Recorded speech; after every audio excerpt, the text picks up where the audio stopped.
बहुत समय पहले एक घने और रहस्यमय जंगल था जिसका नाम था मायावी वन। ये जंगल साधारण जंगलों से बिल्कुल अलग था। यहाँ हर पेड़, हर फूल और हर पत्ता अपनी भाषा में बात करते थे।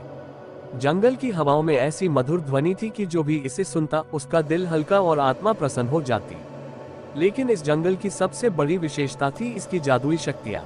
मायावी वन के बारे में कहा जाता था कि इसमें जो कोई भी ईमानदारी और साहस से कदम रखेगा उसे अपनी सबसे गहरी इच्छाओं को पूरा करने का अवसर मिलेगा।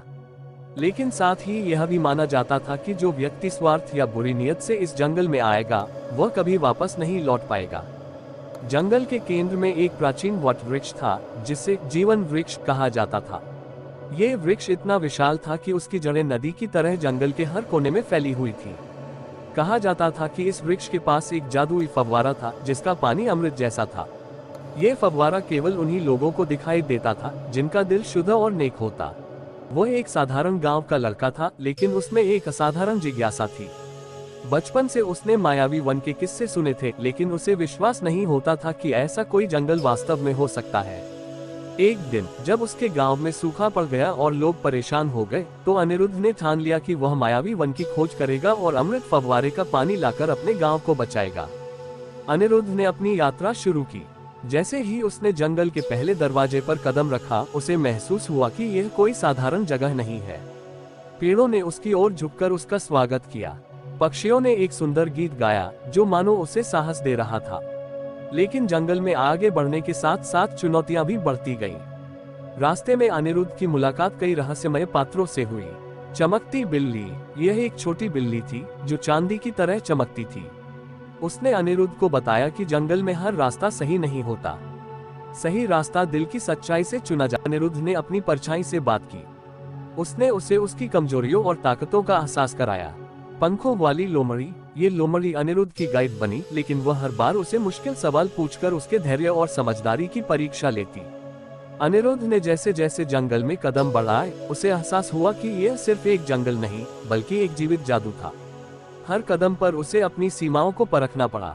उसे पता चला कि जंगल की जादुई शक्तियां केवल उन्हीं लोगों की मदद करती हैं जो निस्वार्थ और साहसी हैं। लेकिन जैसे ही वह जीवन वृक्ष के करीब पहुंचा, उसे महसूस हुआ कि यह कहानी का अंत नहीं है बल्कि यह एक नई शुरुआत है। जीवन वृक्ष ने अनिरुद्ध से कहा, तुमने अपनी यात्रा पूरी की, लेकिन तुम्हारी कहानी अब शुरू हुई है। इस जंगल में जितने रहस्य हैं वे सब तुम्हारे खोजने के इंतजार में हैं। हर बार जब तुम लौटोगे तुम्हें कुछ नया मिलेगा। अनिरुद्ध ने अमृत का पानी लिया और अपने गांव लौट आया। जब गांव लौटा तो अमृत के पानी ने पूरे गांव को नया जीवन दे दिया। सूखी धरती फिर से हरी भरी हो गई, नदियां बहने लगी और गांव के लोग खुशियों से झूम उठे। लेकिन अनिरुद्ध का मन मायावी वन में ही अटका हुआ था। वह जानता था कि जो उसने देखा और अनुभव किया वह केवल शुरुआत थी। गांव में रहते हुए भी अनिरुद्ध को अक्सर जंगल से पुकार सुनाई देती। एक दिन उसने तय किया कि वह फिर से मायावी वन जाएगा। इस बार वह अकेला नहीं था। गांव के कुछ और साहसी लोग, जिनमें उसकी सबसे करीबी मित्र आशना भी थी, उसके साथ जाने को तैयार हो गए। जब वे जंगल में पहुंचे तो सबने देखा कि जंगल इस बार अलग लग रहा था।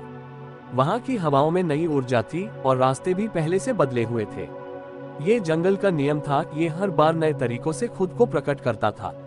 जंगल के भीतर एक दिन उन्होंने एक बहती हुई नदी देखी जिसकी धाराएं सामान्य पानी की तरह नहीं थी। ये समय की नदी थी। नदी के पानी में झांकने पर हर किसी को अपना अतीत, वर्तमान और भविष्य दिखाई देता था। लेकिन ये देखने का समय सीमित था। अगर कोई ज्यादा देर तक देखता तो वह अपनी पहचान खो देता। आशना ने अपने अतीत को देखा जिसमें उसने अपने पिता को खोने का दर्द फिर से महसूस किया। लेकिन उसने देखा कि उसके पिता ने उसे हमेशा हिम्मत से आगे बढ़ने की सीख दी थी। इस एहसास ने उसे और भी मजबूत बना दिया। अनिरुद्ध ने अपने भविष्य की एक झलक देखी।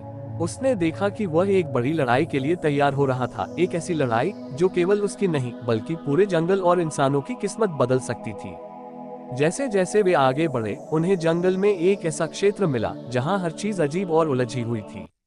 वहां के पेड़ उल्टे उग रहे थे, पक्षी जमीन पर चल रहे थे और हवा में अजीब सी सरसराहट थी। ये शैतानी क्रीड़ा थी, जंगल का वह हिस्सा जहां बुरी शक्तियां कैद थी। यहाँ उन्होंने एक रहस्यमय प्राणी से मुलाकात की जिसका नाम था द्वंद्वराज। ये प्राणी जंगल के संतुलन की रक्षा करता था, लेकिन उसकी परीक्षा में पास होना आसान नहीं था। उसने अनिरुद्ध और उसकी टोली को एक गहरी गुफा में भेजा जहां उनकी इच्छाओं और भय ने उनका सामना किया।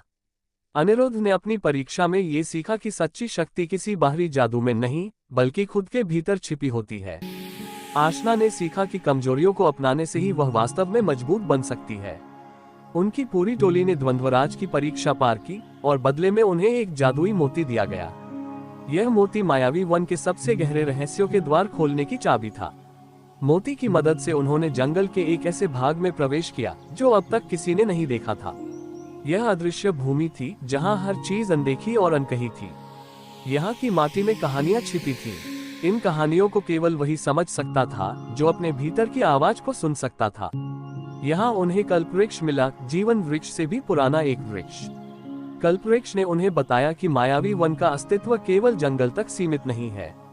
ये हर जगह है, हर इंसान के भीतर, हर जगह जहाँ प्रेम, साहस और जिज्ञासा होती है।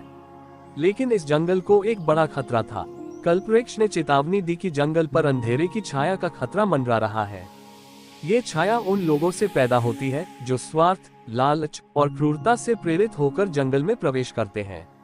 ये छाया धीरे धीरे जंगल की जादुई शक्तियों को कमजोर कर रही थी।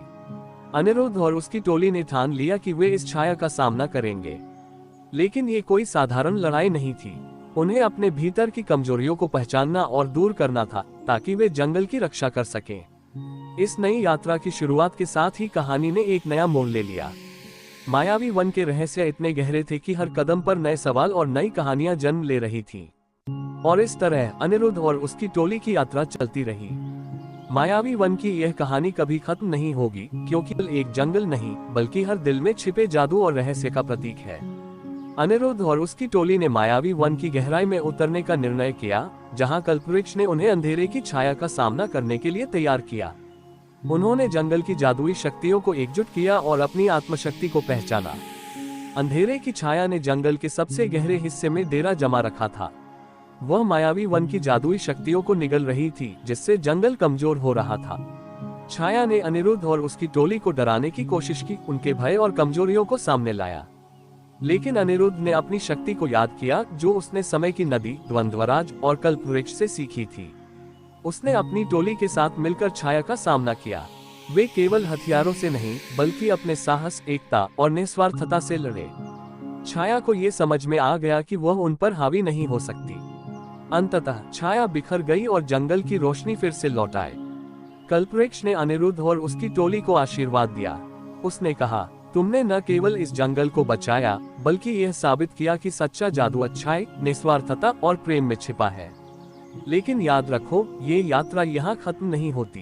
तुम्हारी तरह और भी लोग मायावी वन में आएंगे, अपनी कहानियां बनाएंगे और इस जंगल को जिंदा रखेंगे। अनिरुद्ध और उसकी टोली ने जंगल से विदा ली, लेकिन उनके दिलों में मायावी वन हमेशा जिंदा रहा। वे जानते थे कि इस जंगल ने उन्हें बदल दिया है, क्योंकि यह हर उस व्यक्ति के भीतर है जो इसे खोजने के लिए तैयार है। शायद एक दिन आप भी इस जंगल का हिस्सा बने और अपनी खुद की कहानी लिखें। अगर आपको यह वीडियो अच्छी लगी हो तो लाइक करें और कमेंट में जय श्री राम लिखें और हमारे चैनल को सब्सक्राइब करें। धन्यवाद।